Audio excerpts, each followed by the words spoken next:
सामने आई हैं। इन तस्वीरों को देखकर किसी के भी रोंगटे खड़े हो सकते हैं।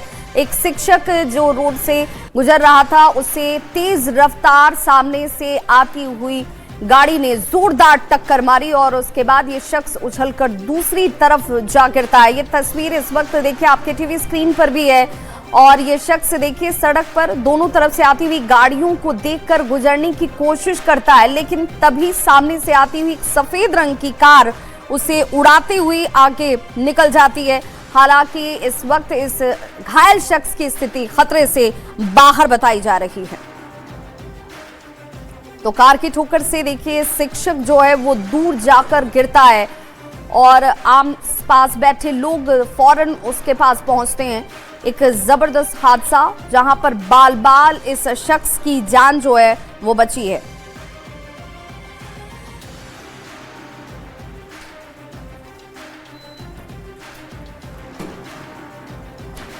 और अगली खबर सीतामढ़ी से आ रही है, जहां सदर अस्पताल में परिजनों की तरफ से जमकर हंगामा किया गया है। बताया जा रहा है परिजन जो अस्पताल पहुंचे थे उनकी तरफ से सदर अस्पताल में हंगामा किया गया। मरीज के परिजनों की तरफ से हंगामे की बात सामने आती हुई मुजफ्फरपुर रेफर करने पर हंगामा परिजनों ने किया है। परिजनों की नाराजगी इसी बात को लेकर कि इलाज इमरजेंसी वार्ड में इस शख्स का यही होना चाहिए था, लेकिन उसे बेहतर इलाज के लिए रेफर कर दिया गया। हंगामा देखकर अस्पताल के कर्मी जो हैं वो देखिए यहां से फरार हो गए हैं।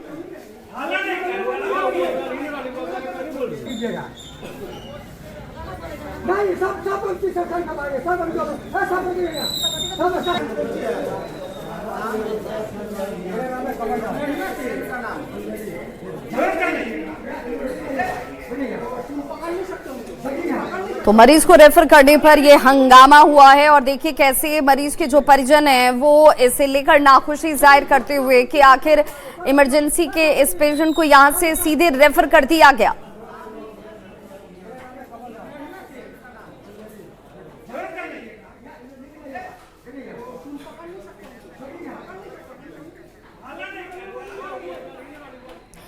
और देखिए कल प्रधानमंत्री नरेंद्र मोदी ने मन की बात में सीधे तौर पर कहा कि लोग एंटीबायोटिक का इस्तेमाल धड़ल्ले से कर रहे हैं, बिना किसी डॉक्टरी सलाह के, बिना किसी प्रिस्क्रिप्शन के, जो आपकी सेहत पर सीधे तौर पर बुरा प्रभाव डाल रहा है और इस बाबत लोगों को सावधानी रखने की जरूरत है।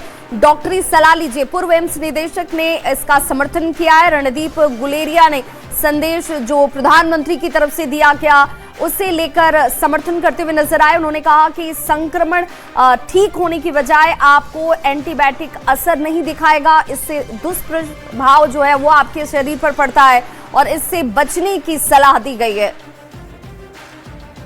की बात में एक बहुत ही इंपॉर्टेंट विषय ये चर्चा की और वो है एंटी माइक्रोबियल रेजिस्टेंस। हम जो हॉस्पिटल में काम करते हैं, हम देखते हैं कि हॉस्पिटल में जो पेशेंट भर्ती होते हैं, आईसीयू में जो होते हैं, उनमें कई दफा ऐसी इन्फेक्शंस होती हैं जिसके लिए कोई एंटीबायोटिक कामयाब नहीं होती है। उनको मल्टी ड्रग रेजिस्टेंट इन्फेक्शन होती है और ये एंटी माइक्रोबियल या एंटीबायोटिक रेजिस्टेंस के कारण है। इसलिए ये बहुत इंपॉर्टेंट है कि हम ये समझें कि जो हम एंटीबायोटिक का मिसयूज करते हैं कि जुकाम, नज़ला या थोड़ा सा भी इन्फेक्शन जो वायरल हो सकता है, उसके लिए हम बिना डॉक्टर की सलाह के एंटीबायोटिक शुरू कर देते हैं। इस एंटीबायोटिक की जरूरत नहीं होती, लेकिन इस एंटीबायोटिक से जो बैक्टीरियल इन्फेक्शन है उनको एक मौका मिल जाता है कि वो इस एंटीबायोटिक के अगेंस्ट रेजिस्टेंस पैदा कर लेते हैं और जब इस एंटीबायोटिक की हमें जरूरत पड़ती है तो वो असर नहीं करती। और देखिए न्यूज़ 18 से एक्सक्लूसिव बातचीत में बाबा बागेश्वर ने कहा बांग्लादेश में जिस तरीके से हालात इस वक्त बने हुए हैं उस पर कि भाई भारत कोई धर्मशाला नहीं है कि जब कोई चाहे यहां पर आ जाए और बस जाए और उसके लिए उसके अधिकार की शुरुआत हो जाए। भारत धर्मशाला नहीं है। हिंदुओं पर अपराध को अपराध नहीं माना जाता है, ये अनुचित है। घुसपैठ पर भी धीरेन्द्र कृष्ण शास्त्री ने क्या कुछ कहा, जरा आप भी सुनिए। भी आप पश्चिम बंगाल गए थे, पश्चिम बंगाल का मूड क्या है? क्या क्योंकि एसआईआर का मुद्दा चल रहा है, क्योंकि बांग्लादेश में लगातार हिंदुओं को टारगेट किया जा रहा है। दीपू चंद दास से जो कहानी शुरू हुई वो एक गांव और तक पहुंच गई। क्या लग रहा है कि ये एसआईआर या ये वक्त आ गया है कि हम चिन्हित करें कि कौन हमारे देश का और कौन नहीं है? ये तो चिन्हित किया जाना चाहिए। भारत कोई धर्मशाला नहीं है तो कोई भी आकर के बस जाए। भारत एक देश है और देश की नीति अंतर्राष्ट्रीय नीति है। तो इस देश में ये तो चिन्हित होना चाहिए कि आप देश प्रेमी है या देश विरोधी। लेकिन विपक्षियों को दिक्कत हो रही है इससे, हमें खास तौर पे ममता सरकार, अखिलेश यादव। हमारी दृष्टि में कोई विपक्षी नहीं है क्योंकि हम किसी पार्टी के पक्षधर नहीं। तो हमें लगता है कि जिनको ये दिक्कत हो रही है, हमें लगता है कि वो कहीं ना कहीं देश के साथ गद्दारी करने का काम कर रहे हैं। देश के जो नहीं है उन्हें देश में रहने का अधिकार नहीं है। यदि रखना ही है तो ओपन खोल करके हम बांग्लादेशी हिंदुओं का स्वागत करें जो गुपचुप तरीके से, अवैध तरीके से, घुसपैठिए तरीके से भारत में आकर के रह रहे हैं, भारत का खा रहे हैं, भारत में दंगे की स्थिति नौबत कर रहे हैं। कल के दिन पता नहीं ये क्या करें, ये देश के लिए कैंसर से ज्यादा घातक बीमारी होगी। ममता सरकार कहती है या ममता दीदी कहती है तो जानबूझ के किया जा रहा है क्योंकि चुनाव आने पश्चिम बंगाल में, बीजेपी को मौका मिल गया कि भैया अच्छे से ज्यादा नाम काट दीजिए, जो आपको वोट नहीं करेंगे उनके नाम काट दीजिए, हटा दीजिए। इस बारे पे हम कुछ नहीं कह सकते कि उनकी क्या सोच है और या सरकार की क्या सोच है, वो दोनों पार्टियों का। लेकिन SIR एक अच्छी प्रक्रिया है, हमें लगता है कि बहुत बेहतर प्रक्रिया है, देश के लिए बहुत अच्छी है क्योंकि भारत कोई धर्मशाला नहीं है। भारत एक देश है, यहाँ पर जो भी रहेगा कानूनी तरीके से रहेगा। अवैध तरीके से रहना देश के लिए भी दुर्भाग्य और देश के कानून के साथ खिलवाड़ है।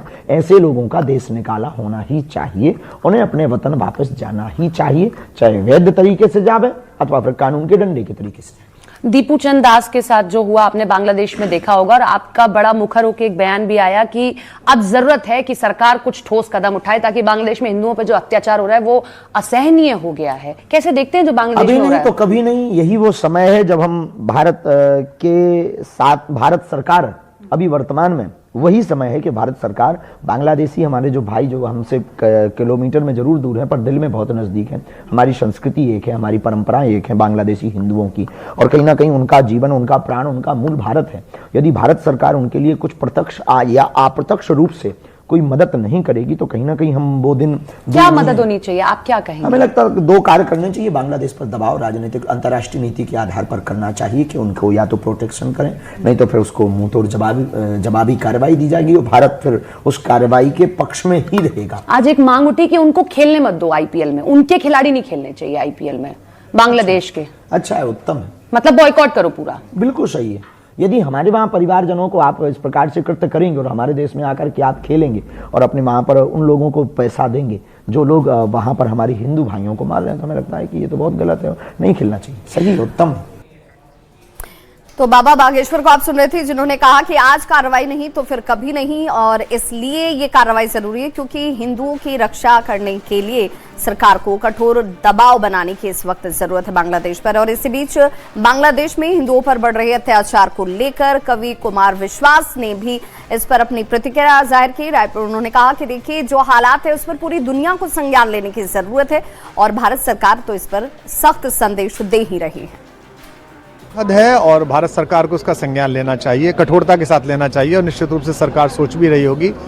पर मैं पूरे विश्व के उन लोगों से अनुरोध करना चाहता हूं जो किसी भी एक छोटी सी घटना पर या बड़ी घटना पर, मनुष्य की हानि तो हानि है, बहुत अधिक विलाप करते हैं। भारत में भी एक बड़ा वर्ग है जो बहुत अधिक इन बातों पर विलाप करता है। उन्हें वहाँ के एक युवा नेता की अज्ञात हमलावरों द्वारा होने वाली हत्या पर तो चिंता है और उसमें न जाने कहां से एक वायवीय दृष्टिकोण निकाल लिया कि भारत सरकार हस्तक्षेप कर रही है, क्योंकि भारत का क्या मतलब है उनके आंतरिक मामलों से। लेकिन एक निरपराध अल्पसंख्यक को वहां इस तरह भीषण तरह जिंदा जला दिया गया, तो ऐसे समय में जब लोगों का बयान नहीं आता, लोग चिंता नहीं करते, प्रवृत्त नहीं होते, तो इससे उनके दोहरे व्यवहार जगत के सामने उजागर होते हैं।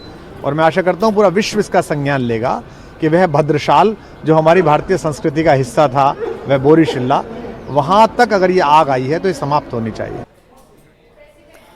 और अब बात बिहार के गोपालगंज की करेंगे, जहां के प्रसिद्ध दुर्गा थावे मंदिर में हुई चोरी की घटना के बाद 2 आरोपी पुलिस की गिरफ्त में है। एक शख्स का एनकाउंटर भी किया गया था और शरीफ आलम एक आरोपी जिसके घर पर टीम पहुंची और खुदाई में घर के अंदर से चोरी के कई सामान जो है वो बरामद किए गए हैं।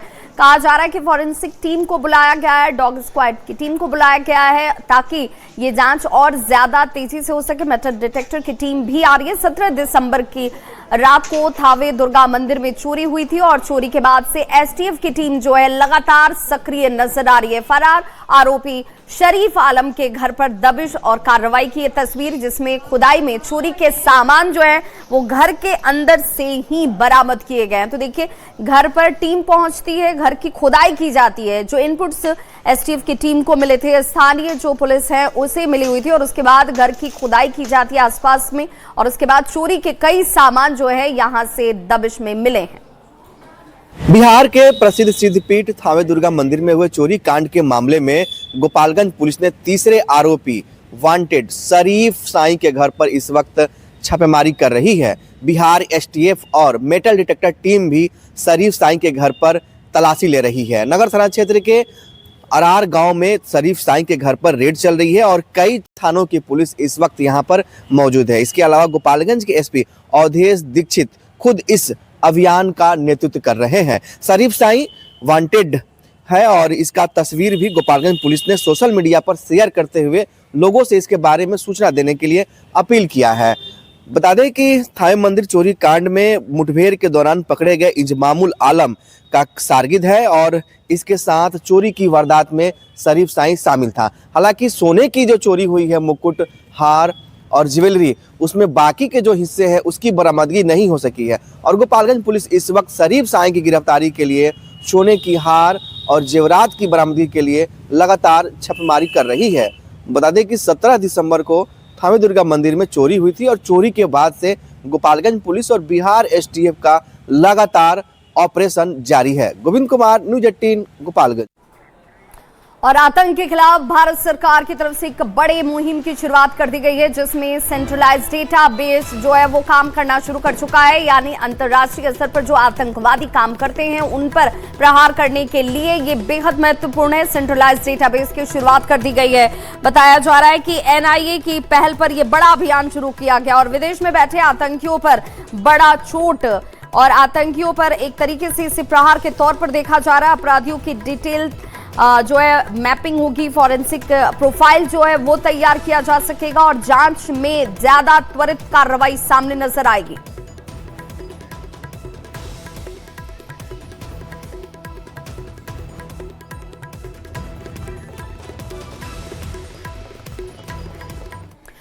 और बताते चलें कि राष्ट्रपति द्रौपदी मुर्मू जो हैं वो 3 दिवसीय झारखंड दौरे पर है। आज उनके दौरे का दूसरा दिन है। जमशेदपुर वो पहुंच चुकी हैं। बड़ी खबर इस वक्त आ रही है राष्ट्रपति द्रौपदी मुर्मू के यात्रा से जुड़ी हुई, जिसमें वो जमशेदपुर पहुंची हुई है। जिला प्रशासन ने उन्हें इस दौरान गार्ड ऑफ ऑनर दिया और इस वक्त जमशेदपुर में उनकी मौजूदगी। झारखंड दौरे का आज दूसरा दिन है और जिला प्रशासन की तरफ से जहां पर तमाम इंतजाम सुरक्षा के लिहाज से किए गए। देखिए, मंच पर उनकी उपस्थिति, दीप प्रज्वलित किया गया और विधिवत तरीके से कार्यक्रम की शुरुआत जो है वो कर दी गई है।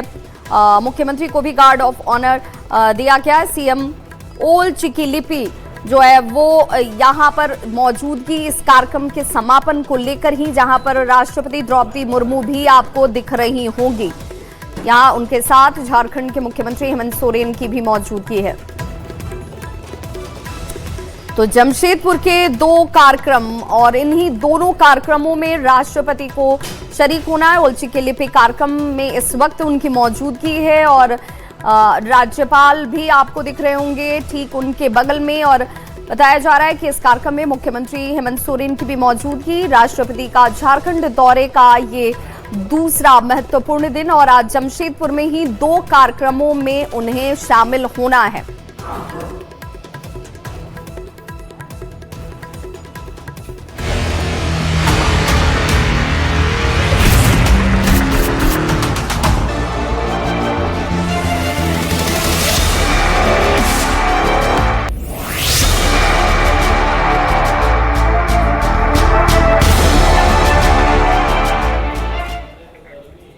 और अब बात सर्दी के सितम की करेंगे तो दिल्ली एनसीआर समेत पूरे उत्तर भारत की बात करें तो यहां पर कड़ाके की ठंड पड़ रही है और इसका सीधा असर लोगों की सेहत पर नजर आता है। रफ्तार पर जैसे ब्रेक सी लग गई है। ठंड, शीतलहर और घने कोहरे की चादर में लिपटा हुआ शहर नजर आ रहा है और बाहर निकलने वाले, जिन लोगों को काम की वजह से बाहर निकलने की मजबूरी है, उनके लिए इस वक्त चुनौती है। सिर्फ सड़क यातायात पर इसका असर नहीं है। देखिए, विजिबिलिटी शून्य से भी कम नजर आ रही है और यही वजह है कि गाड़ियों को हेडलाइट जलाकर दिन में भी चलना पड़ रहा है। कई फ्लाइट्स कैंसिल हो रही हैं, तो कई ट्रेनों पर भी इसका असर है। कई ट्रेनें घंटों विलंब से, 10-10 घंटे के विलंब से भी ट्रेनें चल रही हैं और जहां तहां जो यात्री हैं वो इस वक्त को बिताने के लिए मजबूर हैं और उनके लिए सबसे बड़ी चुनौती है। घर में लोग दुबक रह रहे, अलाव उनके लिए एकमात्र सहारा इस वक्त नजर आता है। तो ये 3 तस्वीरें इस वक्त आपके टीवी स्क्रीन पर, जहां पर विजिबिलिटी आपको दिख रही होगी कितनी कम है और यही वजह है कि सभी गाड़ियां जो हैं वो देखिए हेडलाइट जलाकर चलने के लिए मजबूर हैं और हादसे की एक बड़ी वजह भी बन जाती है। और यही वजह है कि प्रदूषण का असर भी दिल्ली एनसीआर में इस वक्त बढ़ा हुआ है, जो लोगों की सेहत पर दोहरी मार है। और प्रदूषण का सितम लगातार जारी है। इस वक्त मैं इंडिया गेट पर मौजूद हूं और आप यहां देख सकते हैं कि पूरी तरीके से जो कोहरा है वो देखने को मिल रहा है, यानी इंडिया गेट भी जो है घने कोहरे और धुंध में पूरी तरीके से समा गया है। और इस वक्त AQI की बात करें तो कई इलाकों में जो है वो 500 के करीब पहुंच गया है और कई इलाकों में जो है 402 है। यहाँ पर कई लोग भी जो हैं वो घूमने आए, उनसे सीधा बातचीत करते हैं। दिल्ली में पोल्यूशन तो ज़्यादा है ही, लेकिन ठंड भी बहुत ज़्यादा पड़ी है। आप कहाँ से आई हैं, घूमने आई हैं, कैसे देख रही हैं इस ठंड को? मैं रायपुर से आई हूँ, छत्तीसगढ़ से। यहाँ बहुत कोहरा है। और एयर पोल्यूशन की बात करें तो कोई डिफरेंस लग रहा है? प्रदूषण है? नहीं, साफ सुथरा तो लग रहा है, लेकिन थोड़ा सा बहुत कोहरा, इंडिया गेट भी दिख नहीं रहा है हम लोग को। तो ठंड को किस तरीके से देख रहे हैं? ठंड बहुत ज्यादा पड़ रही है। ठंड तो बहुत ज्यादा पड़ रहा है और बहुत सारा कोहरा भी है ना, जिससे इंडिया गेट दिखाई भी नहीं दे रहा है। और अगली खबर जम्मू कश्मीर से आ रही है, जहां पर देखिए इस कोहरे का, ठंड का असर दिखना शुरू हो गया है। फ्लाइट्स कैंसिल हो रही हैं, कोहरे का विमान सेवा पर व्यापक असर है और बताया जा रहा है कि 2 विमान सेवाएं जो हैं वो इस वक्त कैंसिल हुई हैं, यानी कि 2 फ्लाइट्स को कैंसिल किया गया है और खराब मौसम की वजह से ये एहतियाती कदम जो है उठाए गए हैं। फ्लाइट्स रद्द कर दी गई हैं, कोहरे की वजह से फ्लाइट कैंसिल है, यानी कि जो यात्री एयरपोर्ट पहुंच रहे हैं उनके लिए भी एक बड़ी परेशानी है। खराब मौसम की वजह से विमान सेवा पर इसका सीधा असर दिख रहा है। तो जम्मू कश्मीर से ये बड़ी खबर, जहां पर घने कोहरे का विमान सेवा पर असर है और यही वजह है कि इस वक्त एक एक करके फ्लाइट जो हैं वो कैंसिल हो रही हैं और श्रीनगर एयरपोर्ट से ऐसे ही 2 फ्लाइट रद्द हुई हैं। यात्रियों की परेशानी और ज्यादा बढ़ती हुई।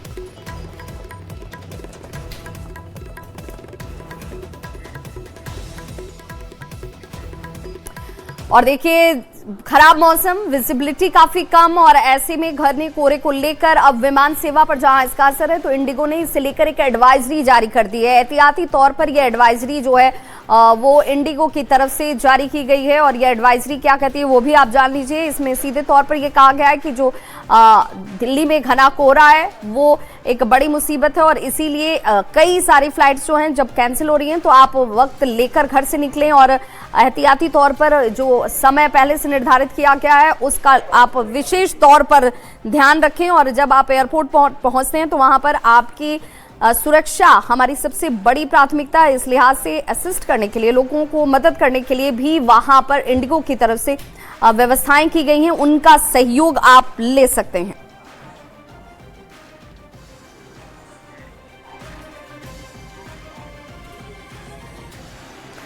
और दिल्ली एनसीआर की बात करें तो यहां पर दोहरी मार लोगों पर पड़ रही है। एक तो ठंड ज्यादा है, दूसरी विजिबिलिटी काफी कम है और प्रदूषण की वजह से लोगों की दिनचर्या पर इसका सीधा असर नजर आता है। दिल्ली एनसीआर में कई जगह पर विजिबिलिटी 0 के पास पहुंच गई है और प्रदूषण ने लोगों की चिंता को और ज्यादा बढ़ा दिया है।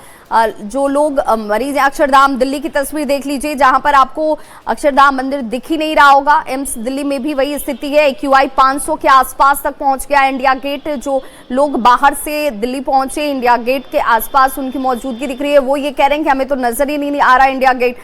मंत्री हाउस दिल्ली का ये जो मंडी हाउस है वो भी आप देखेंगे, यहाँ पर भी जो गाड़ियां आ जा रही हैं उनकी हेडलाइट्स जली हुई हैं। एहतियाती तौर पर ये दिन में हालात ऐसे नजर आ रहे हैं जैसे शाम का वक्त हो। सराय काले खां की बात करें तो वहां पर भी ऐसे ही हालात हैं।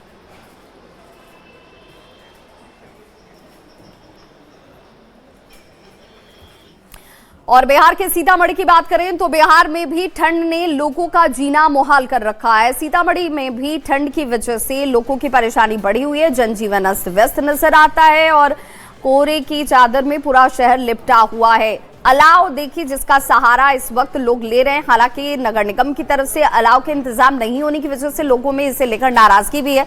लोग ये चाहते हैं कि जो दैनिक मजदूरी करने वाले लोग हैं उन लोगों के लिए चौक चौराहों पर अलाव के इंतजाम होने चाहिए ताकि गरीब लोगों के लिए ये ठंड उनकी जान पर भारी ना पड़े। शीतलहर का प्रकोप साफ तौर पर नजर आता हुआ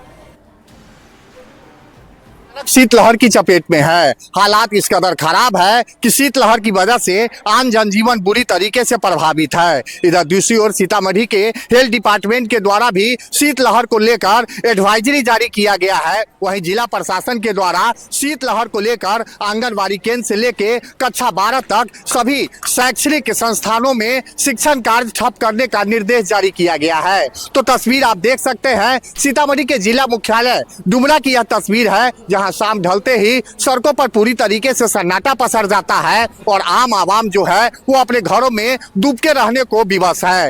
हालात इस कदर खराब है कि लोगों की दिनचर्या बुरी तरीके से प्रभावित हो रही है और जिला प्रशासन के द्वारा चौक चौराहों पर अलाव की जो व्यवस्था का निर्देश जारी किया गया था वो भी कहीं दिखाई नहीं दे रही है। तो कहा जा सकता है सीतामढ़ी जिले में जो शीतलहर है वो लोगों पर कहर बनकर टूट रही है और बड़ी तादाद में जो लोग हैं वो शीतलहर की वजह से बीमार हो रहे हैं। आने वाले समय में जो ठंड है उसका प्रकोप और ज्यादा बढ़ेगा और लोगों को और ज्यादा परेशानी होगी। राकेश संजन, न्यूज 18 सीतामढ़ी। के गोपालगंज की स्थिति भी बिल्कुल वैसी ही है और देखिए सीवियर कोल्ड डे का अलर्ट जारी कर दिया गया है। यानी ऐसे हालात जहां पर सावधानी सबसे बड़ा बचाव है।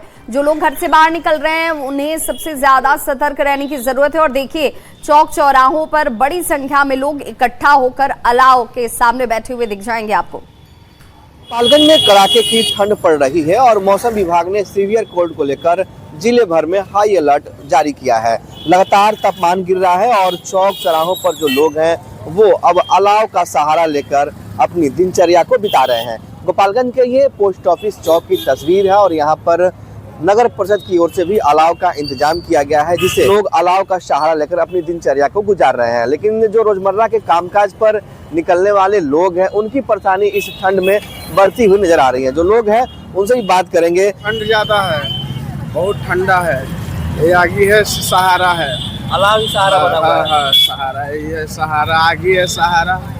तो काम काज मिल पा रहा है ठंडा में? कहाँ काम काज कुछ मिल रहा है, कुछ भी नहीं मिल रहा है। परेशानी ज्यादा बढ़ गई है। काम करने जाएंगे ठंडा मार देगा, क्या करेंगे। क्या नाम है?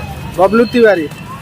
तो जो रोजमर्रा के कामकाज पर जाने वाले लोग हैं उनकी परेशानी इस कड़ाके की ठंड में बढ़ती हुई नजर आ रही है। लेकिन जिस तरह से मौसम विभाग ने सीवियर कोल्ड को लेकर अलर्ट जारी किया है उससे लोगों को भी अब सावधानी बरतनी होगी। हालांकि दूसरी तरफ 8वीं तक के सभी स्कूलों में शैक्षणिक गतिविधियों पर गोपालगंज के प्रभारी डीएम निशांत कुमार विवेक ने रोक लगा दी है और 31 दिसंबर तक आंगनबाड़ी के अलावा 8वीं तक के सभी विद्यालयों में पठन पाठन का कार्य ठंड को लेकर बंद रखने का आदेश दिया गया है। गोविंद कुमार, न्यूज 18 गोपालगंज। और फिलहाल यहाँ